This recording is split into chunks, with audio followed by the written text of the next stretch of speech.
my dear students, welcome back to my SST class. We are doing the Chapter 10 History, 18th Century Political Formation. In previous class, we have discussed about the introduction part, means the reshaping of Mughal Empire and the crisis of the empire and later Mughals. Today we will discuss about the emergence of new states, old Mughal provinces. So let's start with the first topic for today's class, and that is emergence of new state. With the fall of Mughals, the governor of large provinces, subedars and powerful zamindar asserted their authority over different parts of the country. Through the 18th century, the Mughal Empire became fragmented into many parts. Fragmented means break into pieces. Okay, it is called fragment. So first one, states that were Mughal provinces earlier, such as Awadh, Bengal and Hyderabad, became independent and powerful, but they did not break all ties with the Mughal Empire. Second criteria is states that had complete independence like Watan Jagirs, such as Rajput principalities.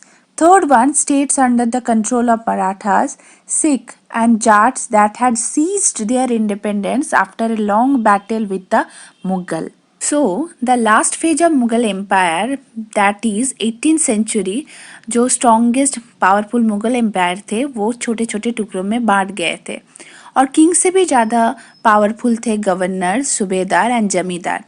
So we can categorize the Mughal provinces into three segments. First, states that were Mughal provinces earlier, such as Awadh, Bengal and Hyderabad, जो independent and powerful तो थे, but they didn't break all ties with the Mughal Empire. Second one, second states that had complete independence, such as Rajput principalities. Principalities means the state which obviously governed or controlled by prince. Third one, states under the control of Marathas, Sikh and Jat that had seized. Seize means capture karna, grab kar lena, their independence after a long battle with the Mughal. Let's move to the next topic, and that is old Mughal provinces. So first one, Hyderabad. Nizamul-ul-Mulk Asaf Jah, the founder of Hyderabad state, was a powerful courtier in the court of the Mughal emperor Farrukhsiyar. He was first entrusted with the province of Awadh and later given the charge of Deccan. But he soon took over all financial and political administration of Deccan and became its independent ruler. He brought skilled soldier and administrator from the north and made them mansabdars and gave them jagirs. Under his rule, the Mughal emperor in Delhi was nominal head, who only gave confirmation to the decision made by the Nizam. Nizam means Nizamul-ul-Mulk Asaf Jah. Remember this.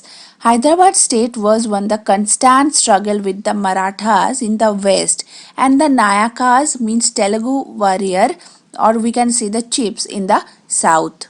Our next provinces is Awadh. Burhan-ul-Mulk Shaddad Khan was appointed as the chief of Awadh in 1722 and he founded the state of Awadh. Remember this, it is very important. Okay, so it was the first region to break away from the Mughal Empire. I am going to repeat. Burhan-ul-Mulk Shaddad Khan was appointed as the chief of Awadh in 1722 and he founded the state of Awadh. It was the first region to break away from the Mughal Empire. Awadh was a prosperous region because it controlled the fertile Ganga Valley and the busy trade routes from Delhi to Bengal. Burhan-ul-Malik combined the Subedari, Diwani and the Fauzdari, and he also reduced the number of officers appointed by the Mughal. This reduced the Mughal influences on the Awadh. He also seized a number of Rajput Jagirs and the fertile lands owned by the Afghan of Rohilkhand. The state at that time depended on the Ijaradars. Ijaradars means Mahajan or local revenue bankers who were sold right to collect revenue from the people. I am going to repeat. Ijaradar means Mahajans or the local revenue bankers who were sold right to collect revenue from the people. This system allowed rich people such as money lenders and the bankers to influence the management of the money in the state. Our next province is Bengal. Murshid Quli Khan founded the state of Bengal. He was initially appointed as the naib or the deputy to the governor.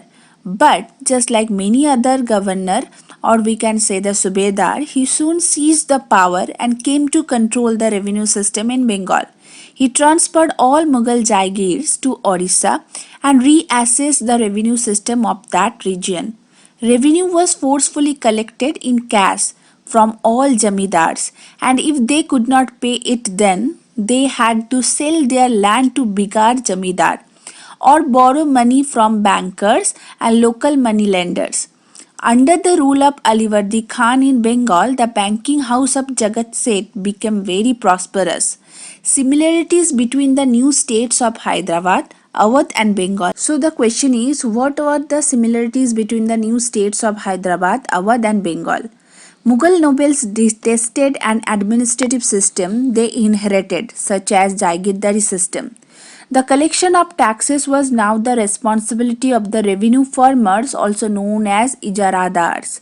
A new relationship developed between the nawabs and the bankers, creating a financial system that relied heavily on the lending money and increased the prosperity of many banking houses. So my dear children, we can see that the very famous Jagirdari system धीरे धीरे खत्म होना start हो गया था in the latter phase of the Mughal empire, और एक नया रेवेन्यू सिस्टम स्टार्ट हुआ था जिसका नाम था इजारादार्स. और बहुत ही सारे जो बैंकिंग हाउसेस थे वो बहुत ही ग्रो मीन्स प्रॉस्परस होना स्टार्ट कर गए थे on that time, means the latter phase of the Mughal empire. So that's end of this session. We will meet in our next class with new topics. Till then, bye, take care and happy learning.